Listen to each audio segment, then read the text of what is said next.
Hey, it's Jamie from Not So Wimpy Teacher, and I'm here today to share with you the must-know trick for teaching how to write a paragraph.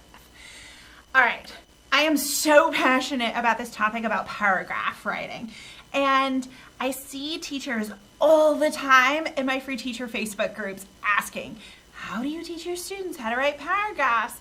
And the most common way that we teach students how to write paragraphs is at the beginning of the year, we do a paragraph writing unit where we teach them, we might use the hamburger method where it's like a topic sentence and then you've got your supporting details and then at the bottom you've got your concluding sentence in this beautiful 5-sentence paragraph. Anyone ever taught a lesson or unit like that at the beginning of the year? I have, so I'm right there with you if you've done that.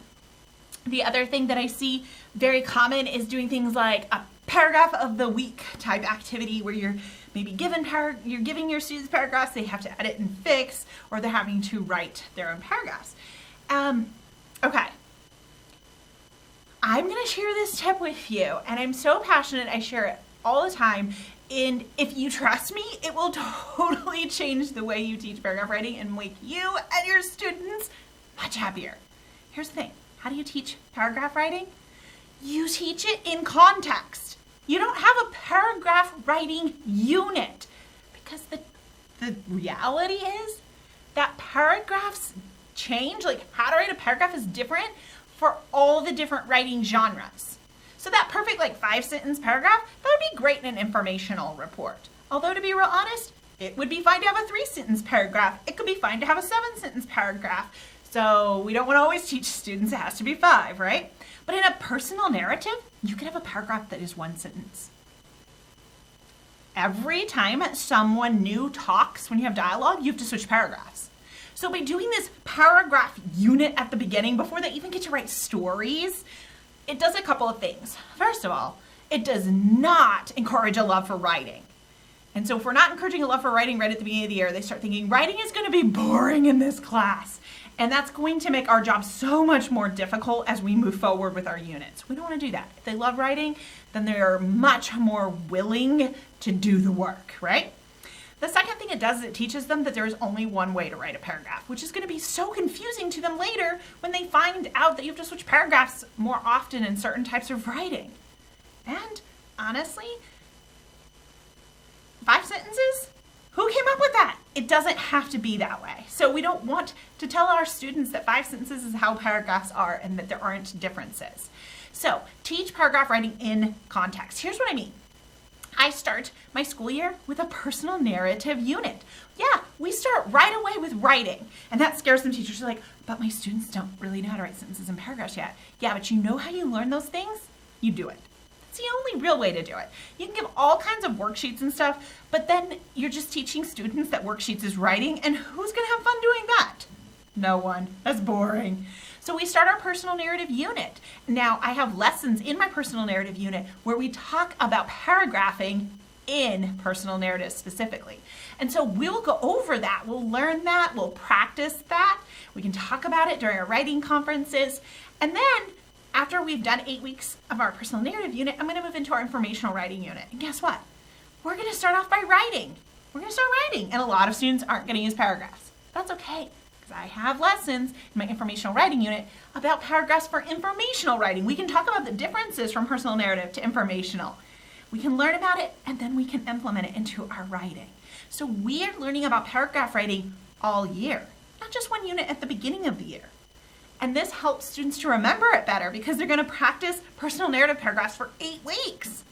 They're much more likely to remember that before we move on and learn something else. I'm not just going to throw it at them all in one unit. I also want to point out that perfection isn't the goal. Now, my students are going to work on paragraph writing throughout the year as we work on different types of writing.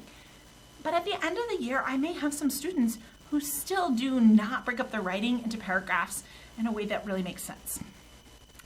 It's okay. Perfection isn't the goal. It's growth. And everyone doesn't grow at the same rate. I think that's important for us to know that when my student leaves 3rd grade, if they're still struggling with paragraphs, it's not the end of the journey for them, right? They're still going to go to 4th grade and work on paragraphs. And they're going to work more on it in 5th grade too. So I think it's important for us to know that we just want to see our students grow. That should be the goal. So if your students are writing in paragraphs more than they were 8 weeks ago, win. If every single student can't write the perfect paragraph at the end of the year, that does not mean you failed. Just means that everyone grows at a different pace. But I will say that when I started teaching paragraph writing this way, just throughout the year in context, so many of my students understood paragraphing compared to years before where they were just randomly starting a new paragraph when they felt like it. Even though we did whole units about it, my students had trouble taking the worksheet and understanding how it worked in their actual writing. When I started teaching it in their writing, they made huge growth. So I hope this gives you something to think about. But also if you're listening to this and you're like, I have no idea. You talk about teaching these paragraph lessons and different units. When I started teaching writing, I didn't have a plan. I didn't know what lessons to teach. And so I felt like lost, like a ship without a map. And so I didn't want you to feel that way. I went ahead and created for you a writing guide.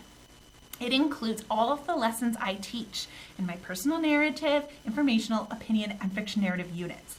So you can see where I'm teaching paragraph writing, and I've even put some tips for types of lessons you might want to do right inside of this guide. It's just a PDF, kind of lists out all the lessons with a couple of tips. I am giving it to you for free. Did I mention that? I'm just going to give you this free guide because I hope it helps you to better see where paragraph writing fits into the whole year. I'm going to go ahead and drop a link in the description for the video. Make sure you grab this free guide. And I hope that this just really gives you a new way to think about paragraph writing with your students. Have a Not So Wimpy day.